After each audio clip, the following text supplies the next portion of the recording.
E no projeto Vozes da Comunidade de hoje, nossa convidada é a Karine Sayuri Goto, que desenvolve junto com a plataforma o projeto Comunidade no Divã. Ela é mestra em psicologia e tem 14 anos de experiência na área, sendo formada em psicologia pela Unesp Campus de Assis, mesma universidade em que obteve o grau de mestre. Desde 2007, ela trabalha com saúde mental, dos casos mais graves aos mais cotidianos. Sua escolha pela psicanálise de Freud Lacan aconteceu desde a faculdade. Ela mora no Japão desde 2019 e é a única profissional brasileira vinculada à Japanese Society of Transcultural Psychiatry e ao Open Dialogue Network Japan. Ela é a primeira profissional brasileira a utilizar o CBD como estratégia em saúde mental no Japão. Bom, então nós estamos aqui, hoje é o lançamento do projeto Vozes da Comunidade, onde a gente vai conversar com pessoas que fazem parte da nossa comunidade nipo-brasileira e da sua trajetória, das suas histórias, enfim, um pouco de cada um que faz parte da nossa comunidade. E hoje aqui, como nossa convidada, eu tenho a Karine Goto, que desenvolve junto com a gente o projeto Comunidade no Divã, né? Ela que é psicanalista do Amai Institute e está aí falando para a gente a respeito de saúde mental. Tudo bem, Karine? Tudo bem, Cristiane, obrigada pelo convite. Imagina, eu que agradeço muito a sua participação. Eu sei que é difícil, é corrido para todo mundo. Você também está inserida nessa comunidade, sabe como que é a rotina aqui no Japão. Então, assim, fala um pouquinho para a gente, um pouco sobre a sua trajetória, a sua formação profissional, né, na psicanálise. Uhum. Então, eu sou formada em psicologia, né, assim como formação acadêmica de graduação, e eu me formei em 2006 pela Unesp, no campus Assis. Bom, eu vou pegar assim, alguns pontos principais, porque a trajetória é meio longa, né? 2006 já ficou lá para trás, né? Enfim, eu sempre me dediquei muito à questão da saúde mental, né? Desde a faculdade já estava muito próxima, tanto de movimentos sociais, porque a gente tem uma questão no Brasil sobre a saúde mental que diz respeito ao enclausuramento, né? E já está, enfim, muito falado e mais que comprovado que trancar não é tratamento para ninguém, né?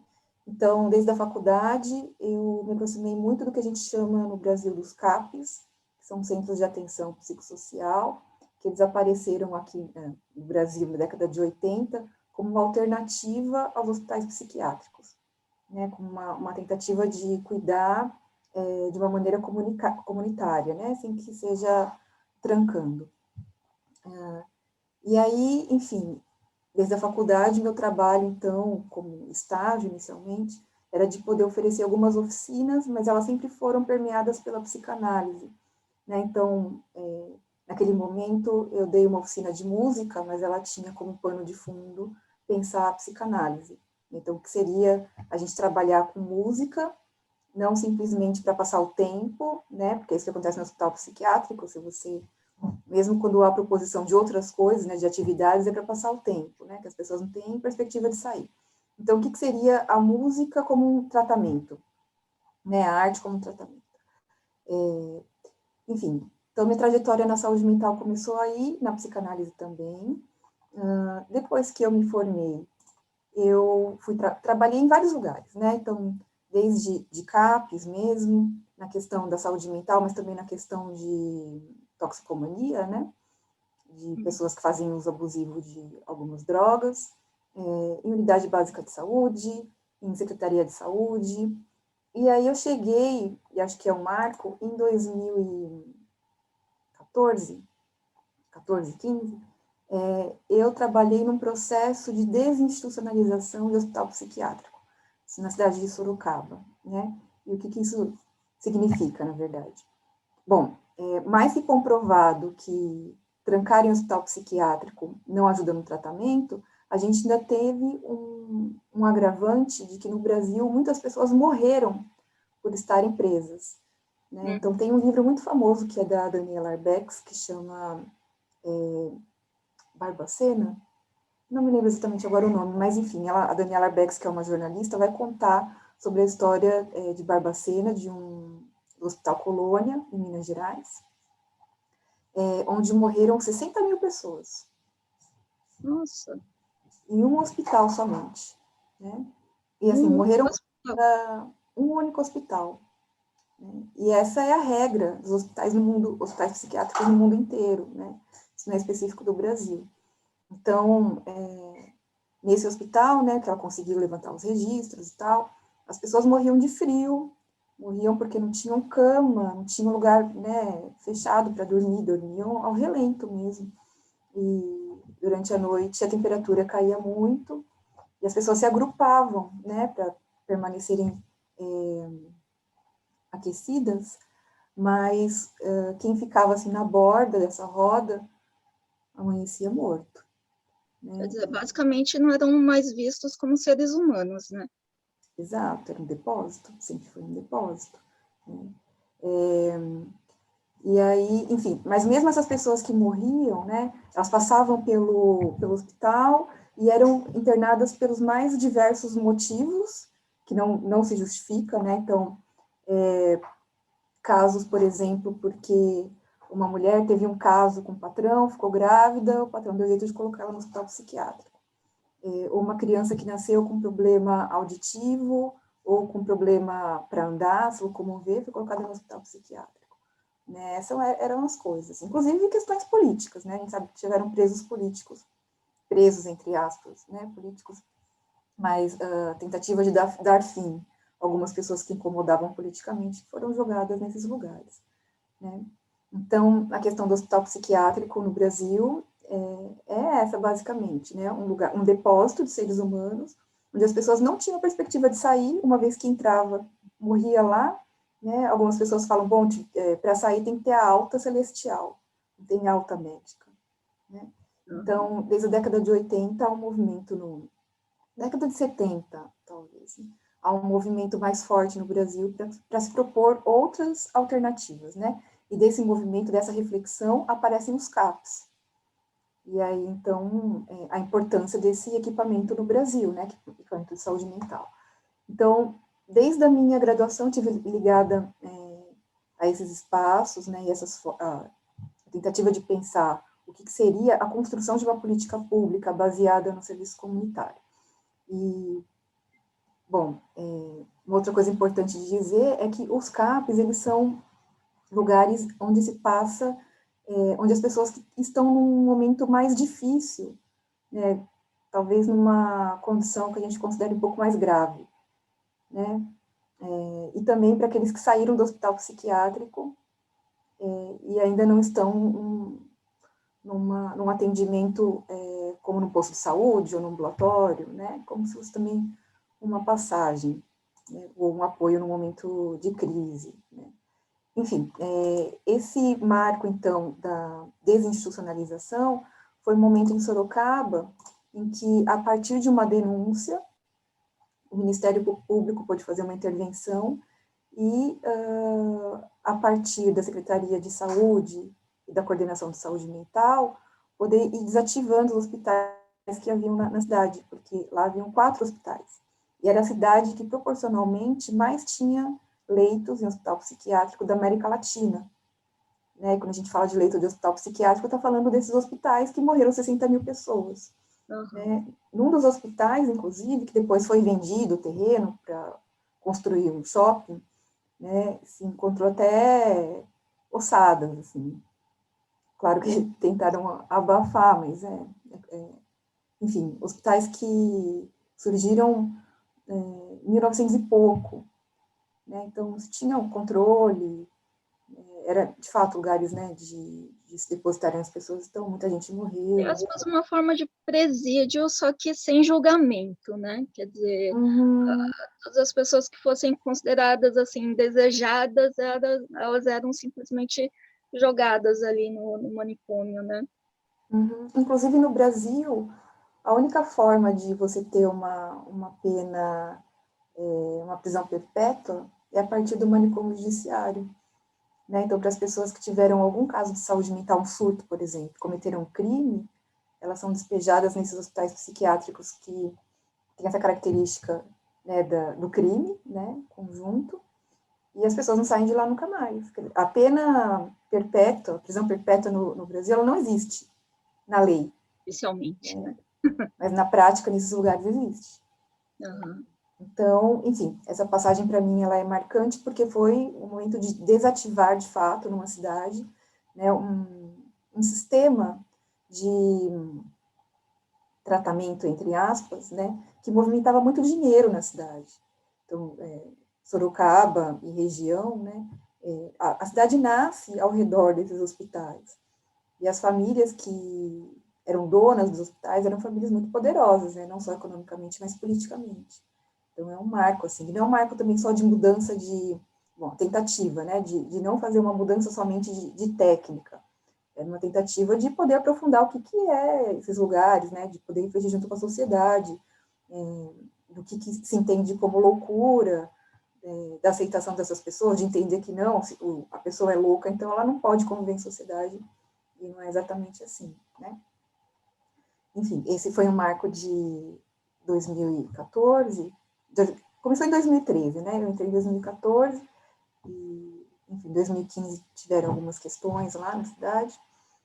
Depois disso, eu fui fazer um mestrado, voltei para a minha universidade, né, fiz um mestrado justamente sobre saúde mental, pensando esse movimento da reforma psiquiátrica, né, que é assim que a gente denomina essa forma de pensar novas formas de cuidado e tal, e a desativação dos hospitais psiquiátricos, e comecei a trabalhar como supervisora clínico-institucional de CAPS. Então, eu passei pelo CAPS, né, como estagiária, como trabalhadora, e depois retornei como supervisora, e aí o papel era poder sentar com a equipe, pensar os casos mais graves, mas também pensar a conduta do CAPS, a política pública, né, e aí fiquei assim até 2019, né, foram alguns anos, e até vir para o Japão.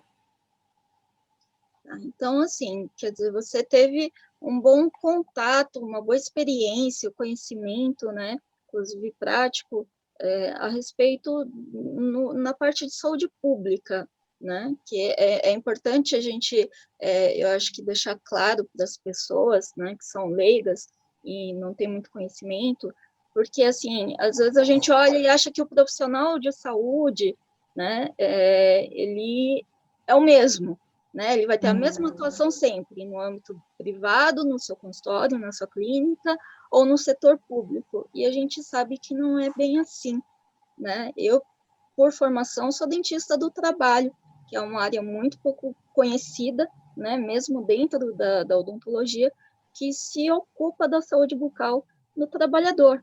E tem, né, por definição, esse caráter do estudo da saúde coletiva e da saúde pública e privada, que são duas coisas diferentes, né? E, assim, você falou a respeito do seu conhecimento com pessoas que fazem abuso de substâncias tóxicas, né? A gente sabe que aqui no Japão, na sociedade japonesa em si, a questão do alcoolismo já é um problema, né? E, assim, na comunidade nipo-brasileira, é muito frequente a gente ouvir casos ou mesmo conhecer pessoas, né, que fazem abuso de álcool, enfim. Como é que você enxerga essa questão dentro da nossa comunidade aqui? Uhum. Bom, acho que uma coisa importante para a gente ter em mente quando vai começar a falar sobre abuso de alguma substância é que, via de regra, a pessoa que faz esse abuso está procurando algum alívio, Uhum. né? E no Japão é mais fácil você ter acesso à substância que é legalizada do que a que não é. No Brasil, talvez isso não faça tanta diferença. Uhum. Enfim, as penas são muito... Enfim, a forma de se pensar o que é ilegal e como se lida são formas diferentes, né? Aqui no Japão, a gente tem uma das políticas mais severas com a questão do uso de drogas legais. É mais severa, uma das mais severas do mundo. Né? No Brasil, é um pouco diferente. Então, assim, uma coisa para se pensar é como que é a vida desse imigrante, né, do brasileiro? Como que ele chega aqui? O que que ele deixa? Enfim, o que que ele consegue elaborar? O que ele se recusa? Né? E aí acho que a gente pode entrar, então, um pouco nessa questão da comunidade brasileira aqui no Japão e pensar, mesmo historicamente, né? Então, na década de 90, quando há esse acordo entre os países, né, para que se venham brasileiros em grande quantidade para o Japão, a gente tem talvez um perfil um pouco diferente naquele momento, né? Você tem uma necessidade muito grande de mão de obra, né? Brasileiros passando por uma crise econômica, que, enfim, nosso país é sempre de altos e baixos, né? Então, tinha uma crise econômica forte ali, e a ideia era vir temporariamente, porque os salários eram altos, né, naquele momento. Vir temporariamente e depois retornar ao Brasil. Então, muitos homens, principalmente, vieram para cá, deixaram uma família no Brasil, para retornar. Num segundo momento, as pessoas começam a vir com a família, ou quem já estava no Japão traz a família. Começou a mudar o perfil, né, da comunidade. Começou a mudar o perfil. Mas mesmo assim ainda tinha a questão da temporalidade, né, de ser breve. Né? Só que hoje, 30 anos depois, a gente viu que muita gente não voltou, ou muita gente voltou para tentar a vida no Brasil, não deu certo e retornou ao Japão. Né? Então aquilo que era temporário acabou sendo um projeto de vida. Né? Mas eu acho que agora tem também um outro perfil. Estou falando isso para depois a gente costurar com a questão do sofrimento, né? Que tudo isso gera de sofrimento, para pensar no alcoolismo. Um outro perfil que eu vejo agora, porque então, novamente, a gente passando no Brasil por outra crise econômica e política, né? E é uma crise que agora os jovens percebem que, bom, ter estudado, ter feito faculdade também não garante uma vida confortável no Brasil, né? Então, agora essas pessoas que, né, muitos jovens que seguiram ali uma Queiro, cartilha, né? né? Falaram, bom, não, você tem que estudar, estuda para ser alguma coisa na vida. Alguns estudaram bastante e perceberam que tinham que tentar outra coisa, porque no Brasil, né, os doutores estão dirigindo Uber. Não foi garantia de retorno, né? Não foi garantia nenhuma, né? Embora eles tenham ouvido isso a vida inteira. Né? Então, parece que há esse novo perfil agora. Claro que as pessoas se encontram, né? Tem umas pessoas um pouco mais velhas, que vieram nessa primeira leva, da segunda. Eu imagino que estou um pouco nomeando assim por cima, mas como se fosse uma terceira leva, né? E cada uma tem a sua característica. Agora, essas pessoas que vieram com a intenção de ficar aqui temporariamente, são pessoas que talvez tenham se fechado um pouco mais, né? Porque como a intenção era essa, de não, eu vou para trabalhar muito, trabalhar o máximo que eu posso, para juntar dinheiro, para voltar para o Brasil, abrir meu negócio, comprar minha casa, né? Fazer o que é importante para minha família. Então foram pessoas que estiveram no Japão trabalhando, né? Não tiveram tempo para estudar, para pensar se eu se eu fizer um curso, posso conseguir um trabalho fora da fábrica, o que tem essa intenção de trabalhar fora da fábrica. Né? Então as pessoas não falam, bom, na fábrica paga bem, né? Consigo juntar dinheiro, eu posso fazer uma economia de um lado para guardar o dinheiro do outro, então é lá que eu vou estar. Né? Enfim, essas pessoas não tiveram uma abertura para integrar a sociedade, então acabam vivendo um pouco isoladas, né? À medida também que se restringiram ao trabalho na fábrica.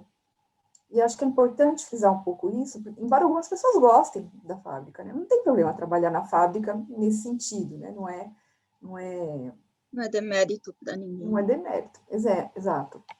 Mas a questão é que o trabalho repetitivo e da forma como acontece na fábrica, né? Que é um trabalho fragmentado, um trabalho manual, e que você não sabe exatamente o que é que você faz, né? Você faz uma peça, você imagina, enfim, é de carro, mas você não tem o controle de todo aquele processo. Você faz, enfim, você coloca um parafuso, você, né, faz uma coisa muito pequena do que aquilo.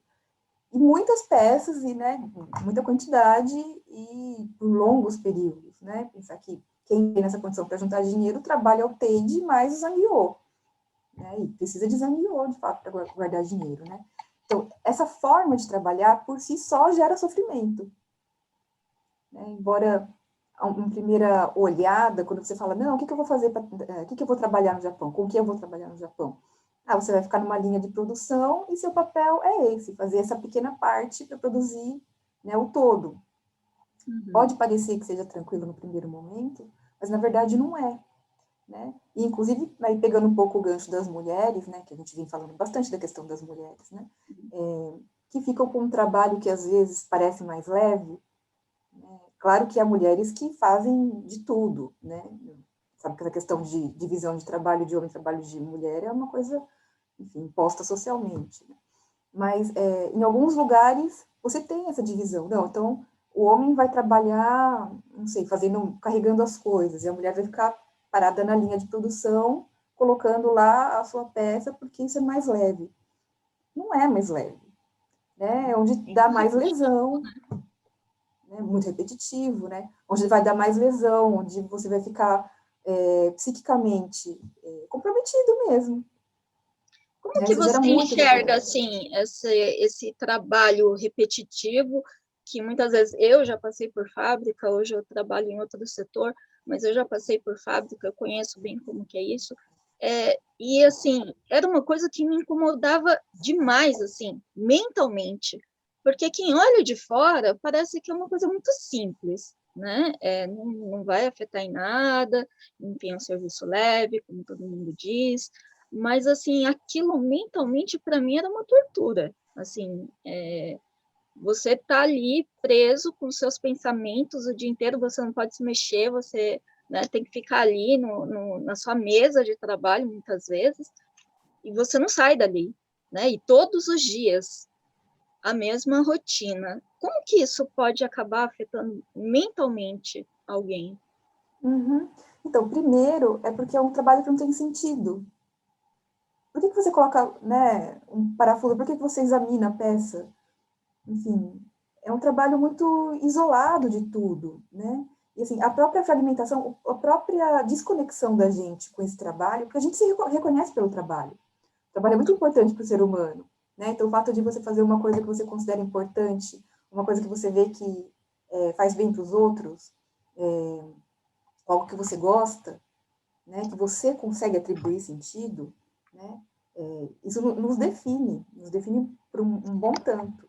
Agora, você estar na fábrica fazendo uma coisa que você, enfim, são milhares de peças, fazendo uma parte tão fragmentada, por si só, gera um movimento psiquicamente que é adoecedor. Né? Você não sabe exatamente o que é aquilo que você faz, para o que você faz. Claro, né, que a gente sabe, né, que a gente faz porque alguém vai lucrar com isso. Não somos nós, né? A gente é uma pequena pecinha que, embora pareça que o salário do Japão, comparado com o Brasil, seja bom, na verdade, é um salário muito baixo, né, para os padrões japoneses. Sim. Né?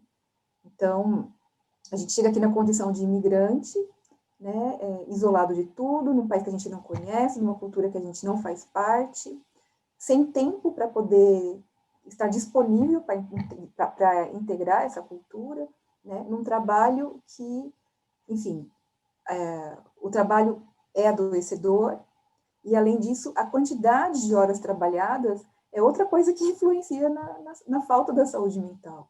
Né? Não é possível uma pessoa trabalhar, estar na fábrica 13, 14, 15 horas por dia, sem tempo para chegar em casa, descansar, sem tempo para poder ficar tranquila, né, com a cabeça um pouco vaga mesmo, para ter um pouco de tempo de ócio mesmo. Né? Descansar, dormir bem e trabalhar no dia seguinte. Né? Não há esse tempo. Dentro até da própria cultura assim, de trabalho da sociedade japonesa, em geral, né? Acho que hoje em dia no mundo todo, o ócio ele é muito mal visto, né? Ele é visto É como uma super coisa mal de visto. gente preguiçosa, né? De gente que não quer batalhar pela própria vida, enfim. E a gente não percebe que o ócio é importante para a saúde, né? Física e mental. Com certeza, né? No Brasil a gente tem aquele ditado, né? Sou pobre, mas sou trabalhador. Aham. né? Assim, o trabalho vem com essa carga moral, né? Por um lado. De dignificar o homem, né? Velho ditado, né? Sim, com certeza. Mas a gente precisa de um tempo, né? De estar distante do trabalho. Né? Mas muitas vezes as pessoas não têm. E aqui no Japão não é difícil você encontrar algum brasileiro que no seu dia de folga da fábrica, onde é contratado, faça um arubaito. Né? Então tem pessoas que ficam meses sem uma folga. Né? E isso depois, quando aparece para cobrar, né, o seu preço, não costuma ser um preço baixo. Né? Então, assim, ir para o Japão nessas condições, de trabalhar muito, porque a gente acha que vai dar conta. Né? A gente chega saudável, a gente está bem, a gente está animado, está com a esperança de que vai juntar dinheiro para fazer o que a gente quer. Depois de um tempo, a gente pode aguentar, tem gente que aguenta por anos essa vida, né? Mas pode ter certeza que alguma coisa vai aparecer. Né? Se não é uma lesão no corpo, se não é uma dor que depois se torna crônica, com certeza é alguma questão, questão do sofrimento psíquico, né? Só que quando ele aparece, parece que para a gente, da forma como aparece o sofrimento psíquico, dá a entender que não tem ligação com essa história de vida, né? Porque, por exemplo, posso estar lá na fábrica trabalhando e fazer o que eu faço todo dia por anos. E de repente, num determinado dia, eu tenho uma síndrome, tenho um ataque de pânico. Uhum. Né? Eu vou falar, nossa, mas o que aconteceu? Nunca tive isso na vida. E me veio palpitação, falta de ar, medo, alguma coisa ruim vai acontecer, sensação de morte. Eu falo, não, então tem alguma coisa que tá errada organicamente. Né? Mas, Uhum. na verdade, é a forma de se expressar do sofrimento psíquico. Para cada pessoa pode ter um jeito. Né? Então, para alguma pessoa pode aparecer mais como depressão, para outra pode aparecer mais como ansiedade, né? Para outra pode aparecer como uma fobia. Né? E Uhum. aí entra a psicanálise para falar, olha, isso está conectado e a forma de você lidar com esse sofrimento é quando você começa a reatribuir significado. Né? Quando você começa a costurar essa história da sua vida com o que você está sentindo agora.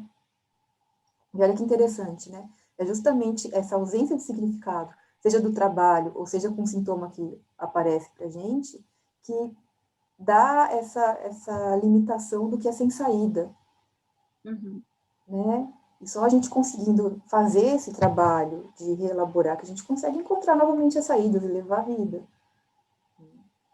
Porque, de uma certa forma, quando você está ali naquele trabalho puramente mecânico, né, você, de uma certa forma, você está sendo ali transformado numa máquina, né? Você vira mais uma peça ali da engrenagem. Você não é mais visto como um ser Uhum. humano que tem toda uma carga psíquica, mental, de história de vida, né, de sentimentos e etc., para você virar simplesmente ali uma máquina de produzir, né? E Isso tem a infelizmente, ver. de fato, a gente é visto como uma máquina, né? E quando essa máquina dá problema, o que se espera é que se troque a peça, né? Então não adianta você pensar, não, porque eu batalhei tanto por essa fábrica, né? Olha, eu estou aqui há 10 anos, eu faço de tudo, eu não recuso o zangueô, eu venho aqui no final de semana, enquanto eu poderia estar com a minha família, mas eu venho trabalhar, eu me esforço tanto pela fábrica, né? Mas no momento que você não estiver bem, que essa peça, né, que deu problema, enfim, não se tem empatia, né? É essa lógica do trabalho da atualidade, né? Então as pessoas Inclusive na fazem muito. maneira como as pessoas se relacionam dentro do ambiente de trabalho, né? Quer dizer, existe essa coisa, afeta também, né, a maneira como as pessoas se relacionam umas com as outras, porque é muito comum, assim, também ter atritos, né, entre os colegas de trabalho, e, assim, muitas vezes um descontando o seu estresse ali no outro, enfim, quer dizer, ele acaba permeando tudo, né? Porque assim, quando o outro, por exemplo, né, você está numa linha de produção e obviamente que um depende do outro. Então, se um não está fazendo o seu trabalho direito e atrapalha, prejudica o do outro, né, começa a ir meio que para um lado meio que pessoal, né, esses atritos assim. Uhum, com certeza, né? Esse estranhamento de um com o outro, né, de um trabalhador com o outro, de não se reconhecer mais com laços de fraternidade, também é uma produção desse trabalho fragmentado, né? Mas Pior que isso, esse nosso modelo de trabalhar, né, que essa organização do trabalho, que foi se modificando com o decorrer do tempo, né? Hoje em dia,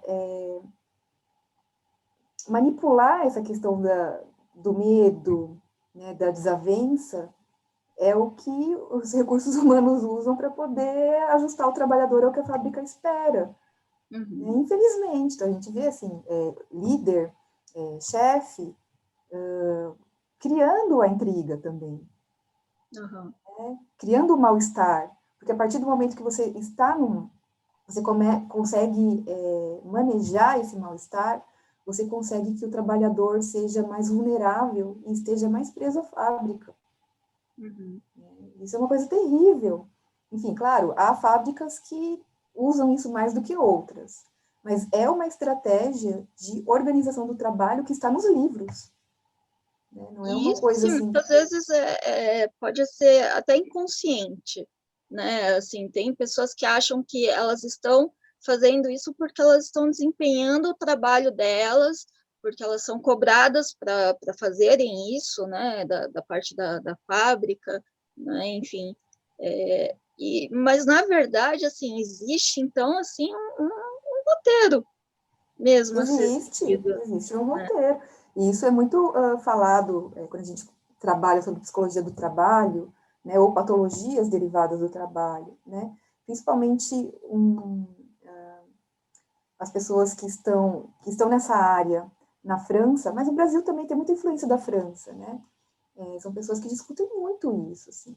Inclusive, há exemplos de grandes corporações, né, quando a pessoa vai assumir um cargo e ela precisa manejar os trabalhadores, e é a partir dessa manipulação, digamos assim. Manipulação, né, porque está trabalhando com o sentimento do outro, né? Então, ela provoca mesmo um mal-estar para a pessoa estar vulnerável, né? A seguinte fala, não, então você precisa treinar isso, eu vou arrumar alguém aqui para você treinar.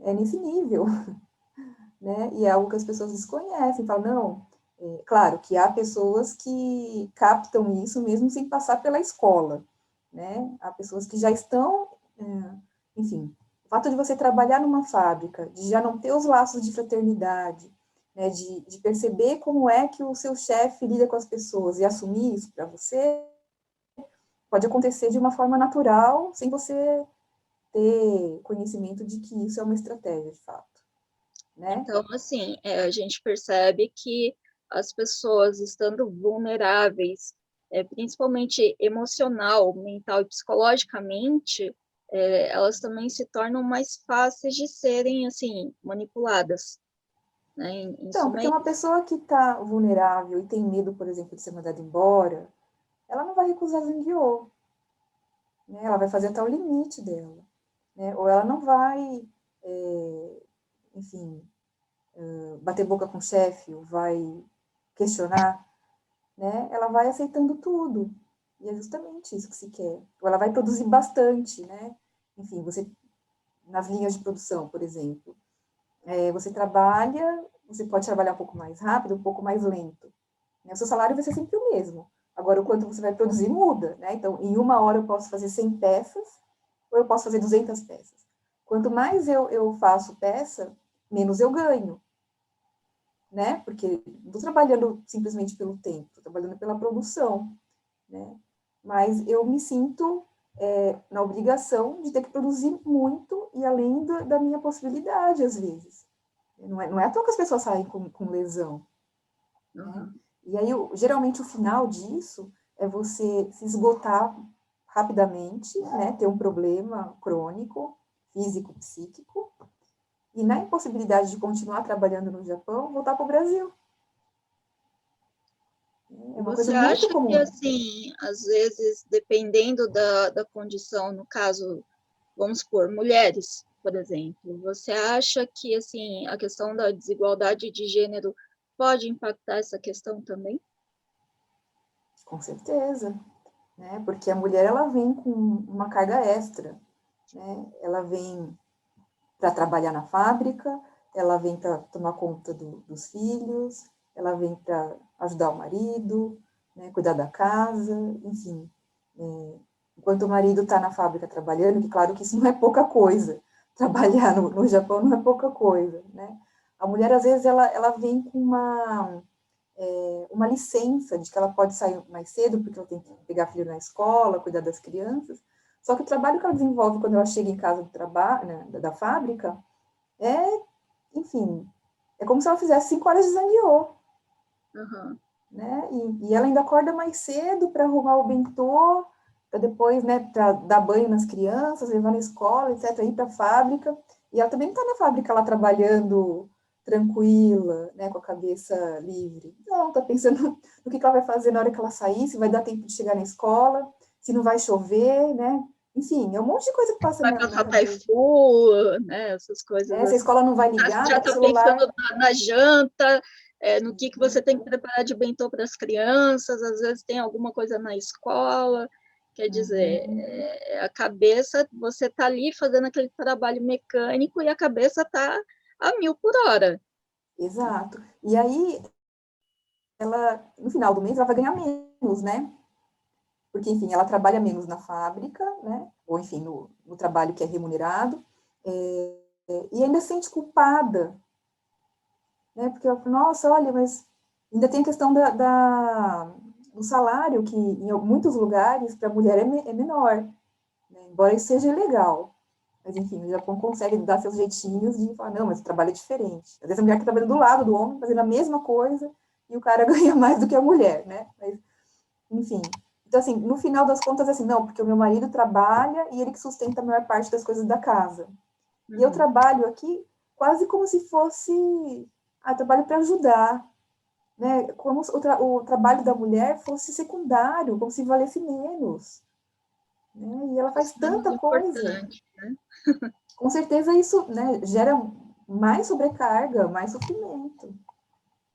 Ela, é possível, assim, porque eu, pelo menos enquanto mulher, o que eu percebo, às vezes, é esse sentimento de pressão maior, né? Quer dizer, quando você está inserido num sistema em que você é recompensado pelo quanto você é capaz de produzir, e aí a mulher, que especificamente a mãe, no caso, né? Ela, por essas condições, ela é obrigada a produzir menos, muito embora ela tenha essa licença, entre aspas, de poder sair mais cedo do trabalho, etc.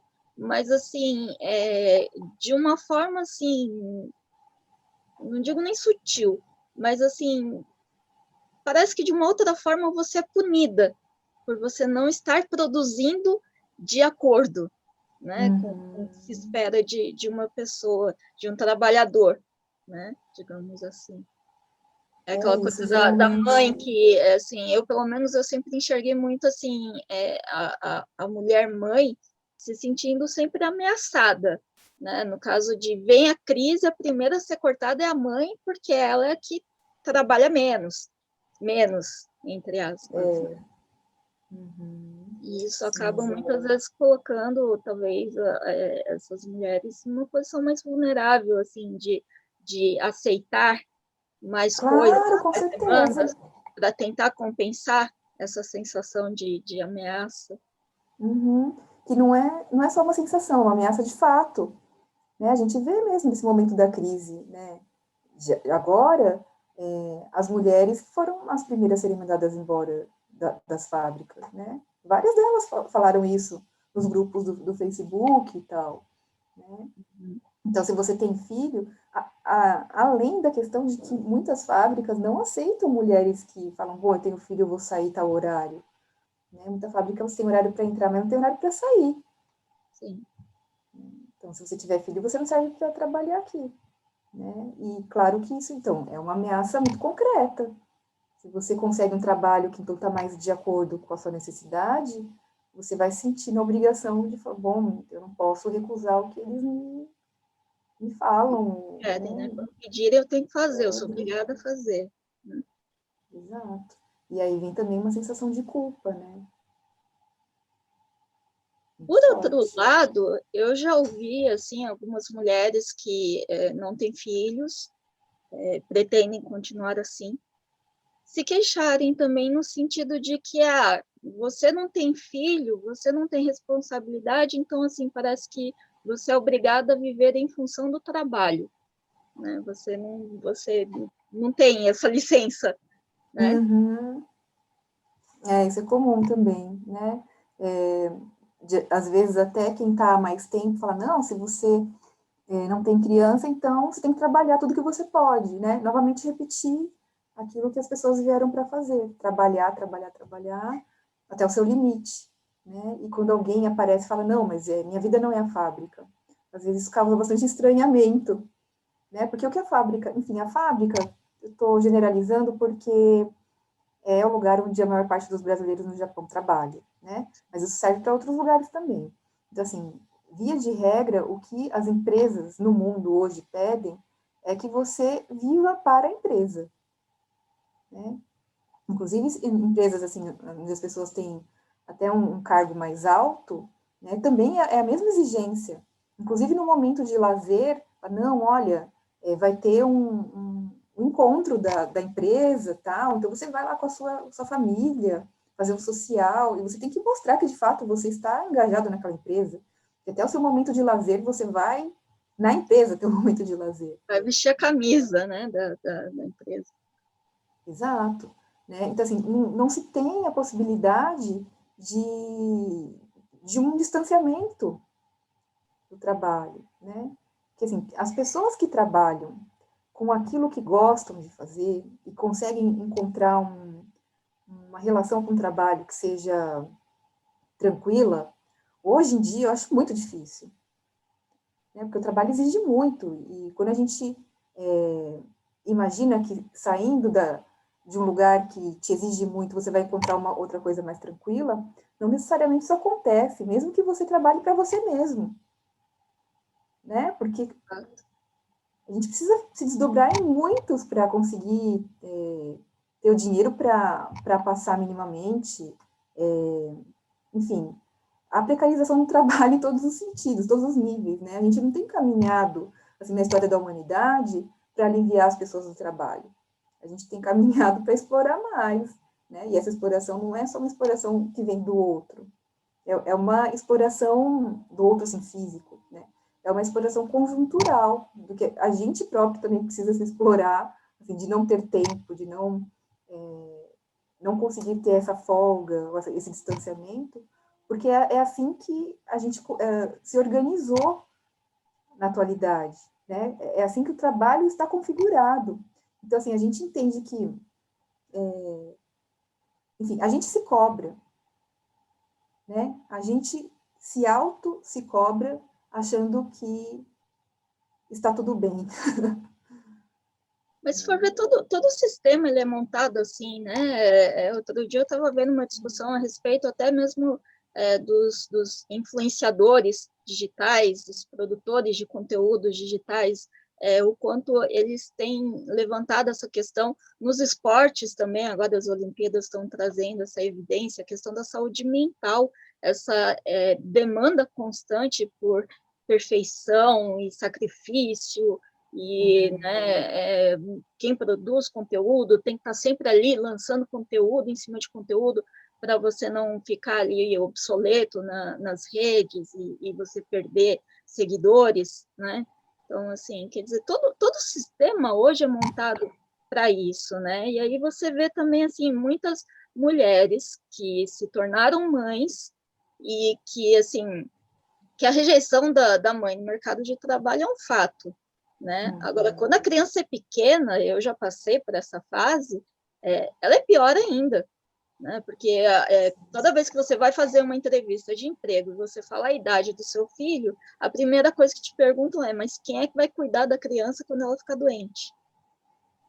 É onde você, assim, a sua entrevista acaba ali, né? Quer dizer, ela nem continua, porque eles olham e falam: você não vai estar disponível, né? Para estar aqui vestindo a camisa da empresa, né?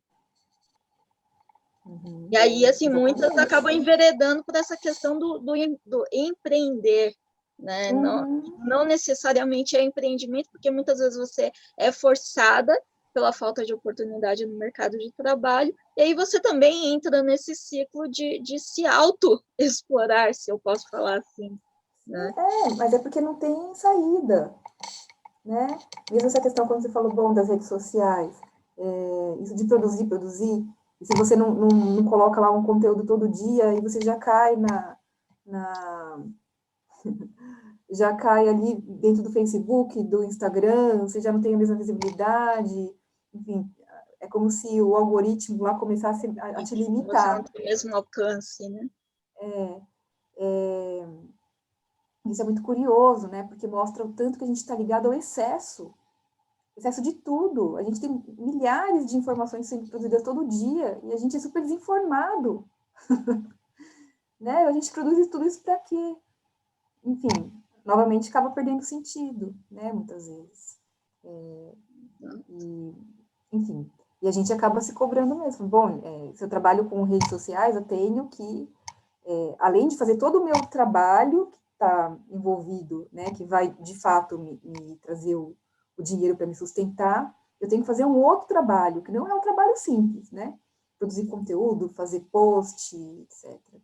Todo dia eu tenho que pensar em alguma coisa, tenho que aprender diversas funções nesse mundo de mídias sociais, como que eu vou trabalhar com Facebook, Instagram, mas como que eu vou trabalhar com outros programas para produzir o conteúdo, para colocar nesses lugares, né? E é excesso, assim, para mim é uma coisa que define muito a nossa característica de hoje em dia. A gente vive em sociedade do excesso. Uhum. E esse excesso, ele, pensando um pouco mais psicanaliticamente, ele não está aí de bobeira, né? Ele vem justamente numa falsa presença para nos preencher de algo que a gente sente falta, né? Porque o ser humano, de fato, o ser humano, ele sente o mal-estar próprio do ser humano, né? O mal-estar, bom, Freud vai falar da civilização, né? O Lacan vai falar mais ali dessa questão, talvez, da falta, né? Do desejo, etc. Mas, enfim, o quanto que alguma coisa nos faz nos sentir mal e a gente tenta dar conta dessa coisa consumindo, consumindo conteúdo, comprando coisa, né? Ou trabalhando em excesso para guardar dinheiro, depois fica tanto tempo no Japão, para que você guardou tanto dinheiro, já nem sabe mais. Aquela frase, né, que todo excesso esconde uma falta, né? A gente pode pensar, né, com essa frase que é popular, né? Então, tem muita gente que de fato vem para o Japão para trabalhar um tempo porque tem um sonho, mas ela fica tão presa nessa questão, enfim, nesse dia a dia do Japão, que de repente o sonho é voltar para o Brasil e comprar uma casa. Mas, enfim, em algum momento esse sonho já se desfez, ela nem sabe mais, né? Ela nem sabe mais por que ela trabalha. Tem um termo que eu gosto de pensar, para essa relação que a gente desenvolve com o trabalho e com o nosso desejo, né? Com o que a gente tem de planos, nossa vontade, o que nos move na vida. Que, assim, se você fica muito tempo trabalhando num trabalho desses, que enfim, trabalho alienado, vamos chamar assim, né? Porque não tem sentido. Quanto mais tempo você fica num trabalho desses, mais distante você está de conseguir caminhar bem na sua vida. Uhum. Né? Porque você perde algo de essencial. E no final das contas, tem muita gente que acaba se tornando zumbi. Né? Então, você acorda todo dia, vai para o trabalho, trabalha muito, né? Não tem final de semana, não tem tempo para descansar, não consegue mais passar com a família. Chega um momento que o seu nível de estresse está tão alto que quando você consegue um tempo para passar para a família, é péssima a estadia. Você briga com a esposa, não aguenta os filhos, tudo enche o saco, né? Ou não vê graça em nada. É muito comum, assim, as pessoas, por conta dessa relação do trabalho e tudo que envolve o dia a dia, né? Elas perdem algo de tão essencial para o ser humano que elas se tornam como se fossem zumbis. Meio que o trabalho acaba desumanizando, né, a pessoa, e aí ela acaba, como você falou, sem fazer essa reflexão do rumo que a vida dela está tomando, porque todo dia é a mesma coisa, né? Ela entra naquele looping e ela se perde, já não vê mais o que está fazendo, já perdeu aquele propósito que trouxe ela para o Japão, e, enfim, já nem sabe mais por que ela está fazendo aquilo, né? E aí onde entra essa questão do sofrimento psíquico, né? E Sim. aí, assim, é Agora tem uma coisa só que importante eu o não quero, trabalho. não queria só deixar de falar, Cristiane, que também não é assim que a gente está dizendo isso, porque a pessoa é culpada Uhum, né, ter feito esse caminho na vida. Não é isso. Claro que existe uma conjuntura, né? Então, se o brasileiro sai do Brasil porque as condições econômicas não estão boas e vem para trabalhar no Japão, para o que é reservado para ele, e via de regra, eu trabalho na fábrica, né? Não tem muita flexibilidade para você fazer essa mudança, né? Conseguir sair da fábrica é difícil, de fato, né? Então, nem, quem está aqui com família, com criança pequena, né? Vê que tem uma segurança ali no dinheiro que ganha, talvez tentar ir para um outro ramo necessite de mais recurso financeiro, ou necessite de um momento onde a família vai precisar bancar algumas coisas que às vezes não é possível. Né? Então, a gente não pode desconsiderar assim, essa conjuntura. A gente não está falando tudo isso aqui para falar, olha, tá vendo? Você não saiu da fábrica porque você não quis. uhum, Né? Mas vai pensar assim, o que, que é que tudo isso nos impõe? Há possibilidade de sair. Não é fácil. Tem gente que tem mais essa possibilidade do que outros. Né? Agora, também saber que vir para o Japão nessas condições tem um preço. E que quando você sentir alguma coisa, que não banalize, né? Porque isso é muito comum também. Então, claro, eu estou na fábrica porque é o que eu tenho agora para trabalhar. Se eu não estiver lá, eu passo fome, né? Mas a partir do momento que eu começo a sentir um mal-estar muito ruim, né? Começo a passar mal, seja por uma questão física ou psíquica, porque essas duas coisas não estão desligadas, né? Uma ligada na outra. Eu começo a não suportar mais esse trabalho, eu tenho que prestar um pouco de atenção nele. O que ele está me dizendo? é que também não é aquele discurso que muita gente às vezes acaba repetindo de falar, ah, mas se não tá bom aqui no Japão, então por que que você não volta para o Brasil? Também não é Não é, reduzir a claro. questão tão simples assim, né? Falar, ah, Uhum. se não tá bom aqui, então por que que você veio? Né? Ou por que que você não Uhum. volta? Né? Muita gente acaba simplificando demais a questão dessa forma e não é bem por aí, né? Ou também, se você não quer trabalhar, quer sair TED, não quer fazer Zangyo, volta para o Brasil. Também Uhum. não é isso, né? Não é uma coisa ou outra, né? A gente tem que parar de pensar que é isso ou aquilo. Uhum. A vida é muito complexa. Né? Então, saber olhar, observar todo esse contexto, todas essas questões de atravessamento, né? Que não é só esse binarismo que as pessoas ultimamente elas têm se colocado muito a respeito de tudo, né? Ou é isso ou é aquilo, não é bem por aí. Na Né? política, na vida pessoal, né? É, tudo acaba sendo muito resumido, assim, né? E aí, assim, como que você acha que a psicanálise, né, o trabalho da sua área, pode ajudar as pessoas a se reconectarem, a fazerem essa reflexão, enfim, aliviar, né, esse sofrimento, porque num primeiro momento, eu acho que a urgência que as pessoas têm, claro que tem que fazer todo esse trabalho, né, pessoal, de reflexão. Mas num primeiro momento que a pessoa está ali angustiada, está sobrecarregada, ela se vê assim soterrada, né? E às vezes de problemas também, porque tem os problemas pessoais, às vezes de saúde, etc. E a pessoa está ali assim guardando tudo isso, virando como se fosse, eu tenho essa imagem assim da panela de pressão, né? Porque você está ali no trabalho, você não pode, né, extravasar esse conteúdo. Em casa, você também, né, não pode simplesmente sair brigando com todo mundo, né, da sua família. E aí você está ali guardando toda essa angústia, esse sofrimento. O que, que a pessoa pode fazer? Como que o seu trabalho pode ajudar essas pessoas? Uhum. Para chegar nessa questão, eu queria só, talvez, dar um passo atrás para falar de outra e depois enganchar.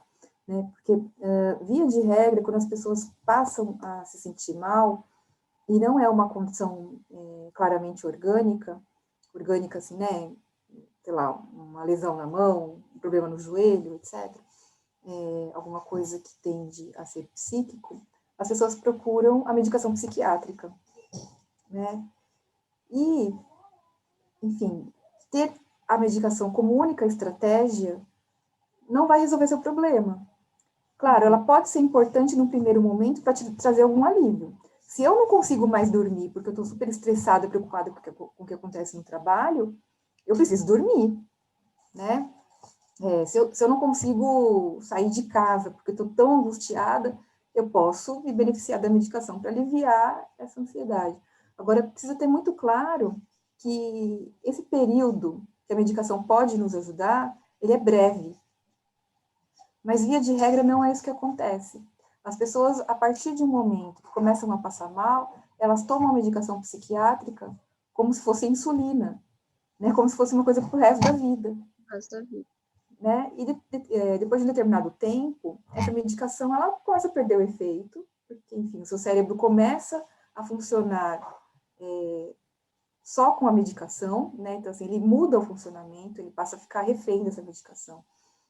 E por mais que você altere dose ou mude a medicação, sempre vai acontecer isso. Então, a primeira vez que você tomou foi ótimo, a segunda já não foi tão boa, e assim por diante, né? Então, depois de um ano tomando a medicação, ela não faz mais o papel que ela fazia no começo, né? E muitas vezes ela não faz mais papel nenhum, só que você não consegue mais deixar, porque a medicação psiquiátrica ela é altamente viciante, né? Então, tem muita gente, e não só no Japão, enfim, no Brasil, mesmo trabalhando nos CAPs, né? Era comum chegar pessoas que estavam há 10 anos tomando uma medicação, um ansiolítico, por exemplo, né?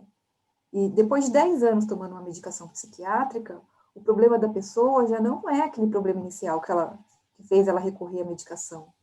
O problema do vício na medicação psiquiátrica e o que em algum momento essa medicação não vai fazer mais o efeito, mas ela vai te deixar dependente da medicação, né?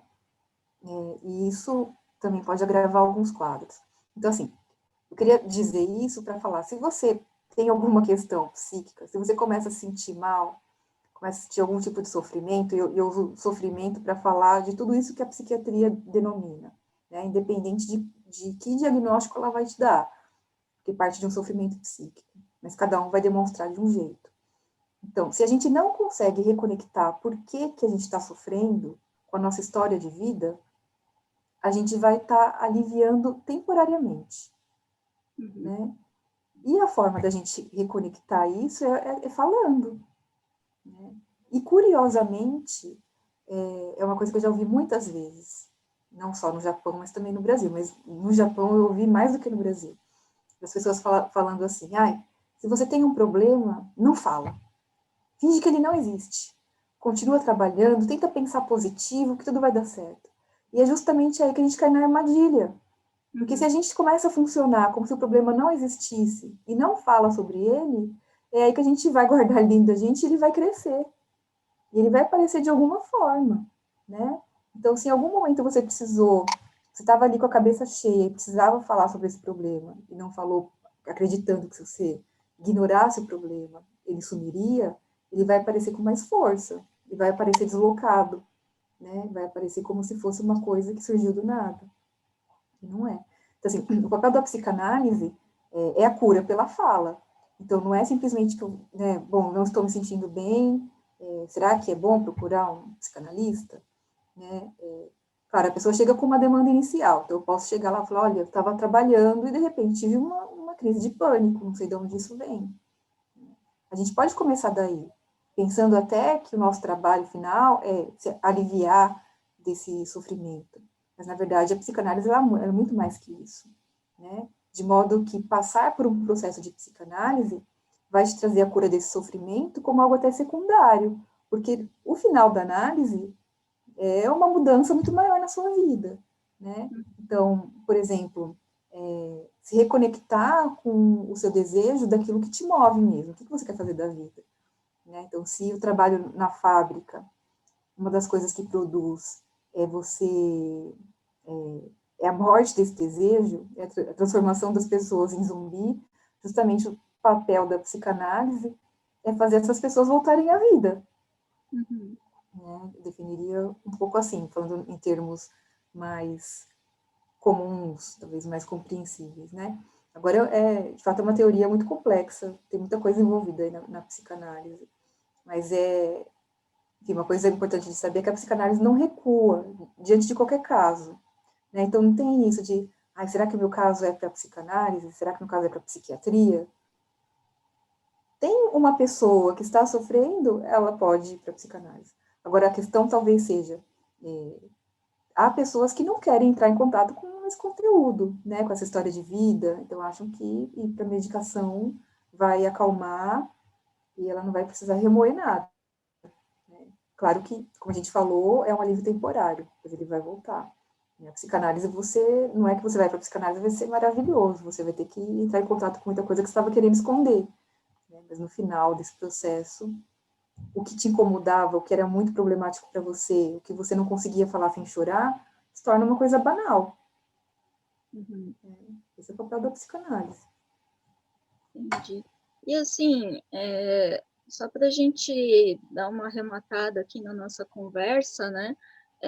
Porque nas minhas pesquisas que eu fiz, né, quando eu fiz a minha pós em odontologia do trabalho, e eu fiz um estudo específico sobre a saúde da comunidade Nikkei aqui no Japão, assim, primeiro que os estudos sobre populações imigrantes, elas ainda são muito poucas, né, se você for comparar com o volume total de produção de pesquisas pelo mundo, né, e talvez, né, o que alguns pesquisadores levantam seja essa falta justamente um reflexo dessa questão pelo fato de muitas vezes essas pessoas serem vistas como temporárias, né, ou elas mesmas enxergarem a situação de imigração como temporária. Então, assim, sempre acham que não é uma questão que precisa ser tão levada assim, né, a sério. Mas aí, uma coisa que se percebeu, né, especificamente dentro da comunidade nipo-brasileira, de pessoas que voltaram do Japão para o Brasil, era essa condição de sofrimento psíquico. Ou as pessoas desenvolviam algum transtorno de ansiedade, de depressão, ou as pessoas elas ficavam inquietas. Né? Muita gente volta para o Brasil e aí os familiares falam que está estranho, a pessoa não para quieta, ela está sempre nervosa, sempre procurando alguma coisa para fazer. Né? Talvez exatamente porque ficou muito acostumado com esse ritmo acelerado, né, de trabalho no Japão e de demanda constante de produção, né? Mas quer dizer, muitas vezes só o fato de voltar para o Brasil não significa que esses problemas vão desaparecer, né? Porque muita gente acha que quando eu voltar para o Brasil vai ficar tudo bem, e às vezes você acaba levando na bagagem e ela te acompanha lá, né? Inclusive, há um estudo muito interessante de uns pesquisadores de Marília, no interior de São Paulo, né? Porque Marília região tem uma comunidade Nikkei ali expressiva. E Marília região, na verdade, é uma cidade, é uma região que tem um alto índice de suicídio. E a pesquisa mostra que muitos desses suicídios acontecem na comunidade Nikkei, de pessoas que retornaram para o Brasil. Então é justamente isso, né? Eu trabalho até o meu limite. Até falar, não suporto mais, eu tenho que ir para o Japão, porque eu sinto muita dor, porque eu estou tendo muita crise de ansiedade, porque eu estou em depressão, etc. Achando que ao chegar no Brasil, bom, claro, vou ter minha família, eu vou ter apoio, eu posso procurar um médico, eu falo a mesma língua, né? Mas, de fato, não quer dizer que quando você chegar no Japão, as coisas estão resolvidas, né? Então, justamente porque o sofrimento ele permanece como insuportável, tem muita gente que acaba tirando a própria vida, né? E veja que curioso, então, assim, específico da comunidade Nikkei, né? E aqui no Japão, a gente não entra nas estatísticas. Então, a gente tem todo ano, sai, né, o número de suicídios entre japoneses. Por que os brasileiros não estão lá? Claro que há suicídios entre os brasileiros aqui no Japão. Né? Assim como há também de outras populações, né, de outros países. Mas a gente não ouve falar. Né? E, da mesma forma, assim, se a gente começa a prestar atenção o que é que acontece com os trabalhadores estrangeiros aqui no Japão, a gente precisa começar a propor saídas, né? E não há políticas públicas do governo japonês para os imigrantes, Voltada né? especificamente para essa população, né? Não há. Então, Normalmente não imagina... existe, né? Porque nas pesquisas assim sobre saúde da população imigrante, praticamente nenhum país desenvolve essas políticas exatamente por essa questão da transitoriedade, né? Sem se observar essa mudança do perfil do imigrante, que cada vez mais ele tem ficado, né? Ele tem estabelecido raízes de volta aqui no Japão, né? Nem que seja assim por períodos assim mais longos ou até Uhum, definitivos. Então, sim, é uma população invisível, né? Então, que claro, mas a gente pegando um pouquinho assim, o que é o brasileiro no Japão, né, a gente tem que pensar assim, o Japão precisa da mão de obra, né? Ele uhum, fez um acordo oficial com o Brasil de que vão vir brasileiros para cá, né? Não há possibilidade de ter tantos brasileiros já há tanto tempo sem pensar especificamente qual a necessidade dessa população, né? Ainda mais atrelado ao tipo de trabalho, ao tipo de vida, né? A como que chega, como que tem abertura, como que se integra na sociedade ou não se integra, né? Claro, tudo isso tem consequências. Então, nós estamos há 30 anos no Japão e não temos uma política pública, né? Claro que a gente precisaria pensar em todos os outros estrangeiros também. O Japão precisaria pensar em todos os outros estrangeiros, né? Só que até agora, o que aconteceu foi justamente isso que a gente acabou de falar. A gente vem, trabalha até o limite e quando está doente, volta para o Brasil. E isso é muito conveniente também pensando em políticas, né? Isso quer dizer que eu não vou precisar despender dinheiro, nem trabalhador, e nem refletir sobre o que é que essa população precisa, porque ela volta para o país dela, né? Então, exatamente. tanto a gente chega com esse pensamento, falando é provisório, quando eu não aguentar, então, assim, trabalho na fábrica é ruim, eu sei disso, mas eu vou trabalhar até me acabar mesmo. Quando eu não, não aguentar mais, ai, não aguento mais, né? Não consigo mais nem pisar naquela fábrica. Então eu vou embora. E aí a gente sai, assim, um tanto quanto irritado, né? Ah, não quero mais saber de Japão, não gosto mais nem de comida japonesa. Né? A gente Quero nem ouvir abrange falar mais. todos os aspectos, né? Não, eu quero comer arroz com feijão, esse negócio de sushi, aí eu não gosto de nada que vem do Japão. Então, como que extrapola, né? Essa nossa dificuldade de estar na cultura, ela expressa muito mais do que simplesmente o fato de querer ou não querer estar na cultura, né? Tem a ver com toda essa nossa história, com, enfim, uma outra parte importante. Qual o tanto que a gente chega aqui temporariamente, mas fica o resto da vida sem fazer esse luto de que foi deixar o Brasil. Então, eu saí do meu país falando, não, daqui a pouco eu volto. Eu nem me despedi direito das pessoas, porque daqui a pouco eu volto. E eu trabalhei aqui como se eu tivesse perdido coisas lá. Deixei coisas importantíssimas, né? Mesmo que eu tenha saído brigado com as pessoas, é o lugar que eu nasci, minhas referências culturais, minha referência de pessoa, de quem eu sou. Né? E eu não fiz esse luto, porque eu estou sempre na questão de que é temporário, é temporário. Não vou aprender a língua, porque é temporário. Não vou conversar com o japonês, porque é temporário. E aí tem até essa questão, né, do sofrimento psíquico, né, que as pessoas acham que voltar ao Brasil é, o, é o remédio, é a solução mágica do sofrimento psíquico dela, né, é retornar para o Brasil e ela chegar lá e perceber que ela não vai encontrar as mesmas pessoas que ela deixou, porque as pessoas Uhum. também mudaram com o passar do tempo, E né? ela também mudou, né? Ela também mudou exatamente. Então, quer dizer, a gente acaba, às vezes, tendo. Isso serve, às vezes, até como um alento, né? Você está ali no dia a dia da fábrica, está sofrendo e tal, mas você tem aquele pensamento de que você vai voltar para o Brasil e tudo vai, né, valer a pena, vai recompensar e etc. E muitas vezes, claro que tem pessoas que realmente voltam, ficam tudo bem, né? Mas para muita gente não é o que acontece, né? Porque acontece justamente quando a pessoa retorna e se depara com essa realidade e percebe que vê que não é mais o mesmo lugar, ela não conhece, não reconhece mais o lugar, as pessoas também estranham você, né? Uhum.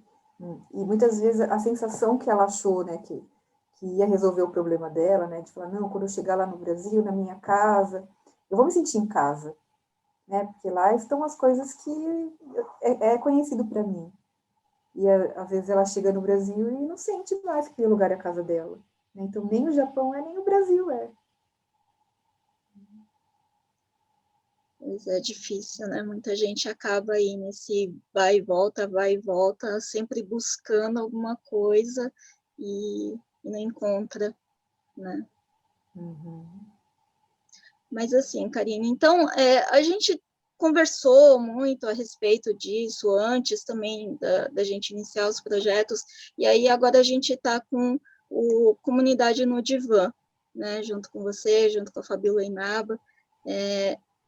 Como que você vê o papel desse projeto para ajudar as pessoas da comunidade com essas questões todas? Uhum. Então, acho que, bom, primeiro que Comunidade no Divã, acho que é um nome muito bacana, né, que você pode elaborar, e um projeto que tem bastante empenho de muita gente, e trabalhando assim com bastante gente, a coisa tende a caminhar bem, né? Eu gosto muito de fazer rede, de agregar pessoas e tal. Enfim, eu acho que é refletir um pouco o que, que é o que, que é o brasileiro no Japão, né? Então não é simplesmente aparecer nas redes sociais e falar, olha, para quem tem depressão, faça isso, para quem tem ansiedade, faça isso. Não é isso. É pensar uma coisa muito maior, né? Então, o que, que a nossa vida expressa quando a gente está tendo um sofrimento psíquico, né? É poder alertar para dizer, olha, as coisas não estão descoladas, né? Faz parte de toda a sua vida, faz parte de uma conjuntura, faz parte do seu trabalho, faz parte da sua família, faz parte da forma como você enxerga o mundo, né? E que não há saída mágica. Uhum. Se a gente, né, tem, então, não está bem e acredita que indo ao médico e só tomando remédio vai curar, é um alerta para dizer também, bom, pode servir por um tempo, mas não vai te curar. Pode servir, inclusive, para você ter um alívio e você procurar uma saída, né? Você encontrar uma saída. De repente, a partir desse alívio, bom, alguma coisa me fez sentido, eu consegui ir para um trabalho que me preenche mais, um trabalho que não é tão, enfim, tão isolado, um trabalho que não é tão sem sentido mesmo, né? E É isso um fez, propósito, né? e isso deu ali uma acalmada. A partir disso eu consegui sair desse sofrimento. Pode servir dessa forma, né? Mas é um tanto desse alerta, né? Que essa forma hegemônica, essa forma que a gente geralmente recorre quando não está se sentindo bem, ela não vai te curar, né? Que é necessário você juntar as peças da sua vida. E a gente só consegue fazer essa junção quando a gente fala, né? Não adianta a gente fazer, não, então tá bom, se é assim, então eu vou sentar um tempinho lá e vou pensar o que é que eu, como que juntou na minha vida. Bom, isso pode ser um caminho, assim, um começo, mas é só quando a gente fala a partir da fala, né? E é curioso porque, assim, eu tô falando aqui para vocês que falar cura mais do que remédio, né? Remédio tem toda essa maquinaria, essa um monte de pesquisa, e a indústria, né? E é muito dinheiro envolvido. Eu estou dizendo que existe uma outra coisa, né? Que não precisa de toda essa parafernália, mas que leva a vida a ter sentido. Né? Então, assim, é poder falar um pouco do que é a importância de você ter outras estratégias quando vai falar de saúde mental, é poder a gente pensar um pouco sobre a nossa vida, do que é o nosso trabalho, o que é o nosso dia a dia no Japão, o que é estar longe das pessoas, enfim, é poder considerar e não banalizar o sofrimento. Não é passar por cima dele e fingir que não existe. É a gente parar para pensar nele. Se a gente para pensar nele, a gente consegue alguma saída. Agora, se a gente começa a levar as coisas passando por cima de tudo, vai juntando como se fosse uma bola de neve. Né? E aí a gente pode acabar caindo nessa repetição que acontece muito na comunidade brasileira no Japão, que é de trabalhar até o limite e voltar para o Brasil e continuar no sofrimento. E também para desmistificar, né? Porque muita gente ainda tem um certo preconceito, né, com o tratamento de saúde mental, só de falar em saúde mental, porque as pessoas ainda têm muita visão de que depressão, ansiedade é frescura, é coisa de gente que tem a mente fraca, né? Muito pelo contrário, né? Uhum. Ou achar que fazer terapia é coisa de gente doida. Exato. Tem esse preconceito ainda. Ainda há muito, né? E talvez, assim, inserido na comunidade japonesa, talvez isso possa ter um pouco mais de força, né? Porque a cultura japonesa também não está acostumada com a psicologia, com a psicanálise. Né? Eu ouvi dizer que nem a psicologia existia aqui no Japão, né? É uma coisa mais recente, né? Que eles tinham mais a psiquiatria, mas a psicologia era meio que deixada de lado, assim. Né? Pelo menos, eu sou de uma geração, assim, que eu cresci ouvindo que depressão e ansiedade é coisa de gente que tem a cabeça fraca, né? Uhum. Tá com depressão? Vou te dar uma pia cheia de louça para lavar, essa depressão passa daqui a pouco. Né? Isso. Coisas assim que as É falta pessoas do que falam. fazer, né? Então, mas curiosamente, assim, muito breve, a psicologia e a psicanálise no Japão são mais antigas do que no Brasil. É mesmo? A psicanálise, né, especificamente, ela chega aqui no Japão quando Freud ainda era vivo. A primeira pessoa que vai lá conversar com Freud, vai para a Áustria e tal, propõe uma teoria tipicamente japonesa e vai lá falar com ele para abrir uma escola de psicanálise aqui. E abre duas, inclusive, né? Coisa que no Brasil chega muito depois. Agora, no Brasil tem uma permeabilidade muito maior da cultura, né? Enquanto no Japão não. Então, no Japão é algo mais vergonhoso, algo que tem a ver mais com culpa. Né? Se você não está bem é porque você teve algum papel ali, então, né, nesse sofrimento, então você não precisa se esconder e tal. É curioso pensar isso, mas é mais antigo do que no Brasil. Então, a gente tem muito assunto aí para desenvolver ainda no nosso projeto. Né, falar todas essas questões que eu acho que a gente também tem que, não pode esquecer, né, que nós somos brasileiros, mas assim, nós somos nipo-brasileiros, né, para quem é descendente e está aqui, faz parte dessa comunidade, tem toda essa herança da sociedade japonesa também, que influencia na nossa formação, e para quem não é descendente, mas se relaciona com essa comunidade, né, e acaba sendo afetado também por essas questões, direta ou indiretamente, né. Eu acho que é uma questão importante para a gente lembrar e estar discutindo, né, no nosso projeto sempre.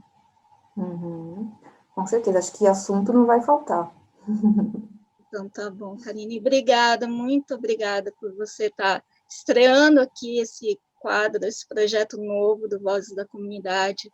Eu espero que, através da Comunidade no Divã, a gente consiga levar mais dessa informação para as pessoas, né, para desmistificar essa ideia de sofrimento psíquico, da necessidade que as pessoas têm de falar, né, e não de fazer de conta que os problemas não existem ou que eles vão sumir magicamente, né, mas que a gente precisa fazer essa reflexão e parar de achar que tudo isso é bobagem, né? Ou que assim, a gente não precisa dar tanta importância assim para isso. Obrigada. Eu que agradeço, Cristiane. Acho que esse projeto, não só esse projeto, mas todos os projetos, né, que você tem proposto, tem sido incrível. E acho que é a oportunidade mesmo das pessoas poderem parar um pouquinho para refletir sobre algumas coisas, né? Às vezes a gente vem aqui para falar algo e uma coisinha que a gente fala toca a pessoa, ela pode abrir uma brecha para pensar na sua vida, né? Isso pode fazer muita diferença para algumas pessoas. E, bom, eu estou disponível para quando você precisar, a gente pode marcar outras conversas, né? E agradeço muito o convite. Tá joia. Então, depois a gente vai deixar aqui o contato da Karine, da Ama Institute, para quem quiser conhecer o trabalho dela, né? De repente, para quem precisa de ajuda para quem precisa da psicanálise, que se reconheceu aqui nessa conversa, né, que talvez isso possa trazer ajuda para ela, fazer alguma mudança na vida dela, né, para poderem estar procurando por você. Tem as suas redes sociais também, né? Uhum. A gente está no Facebook, está no Instagram, tem nosso site, né? Se colocar Amai Institute no Google, provavelmente vai aparecer, né? Mas a gente pode depois deixar na descrição, né, certinho os contatos.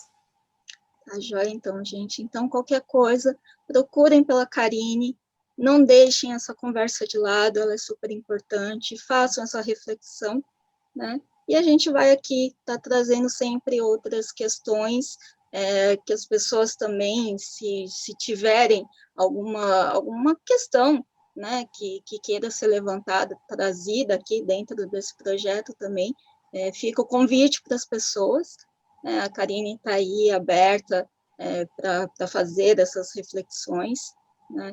E ampliar esse debate aqui com a gente. Obrigada, Karine. Obrigada a você, Cristiane. Tchau, tchau. Tchau.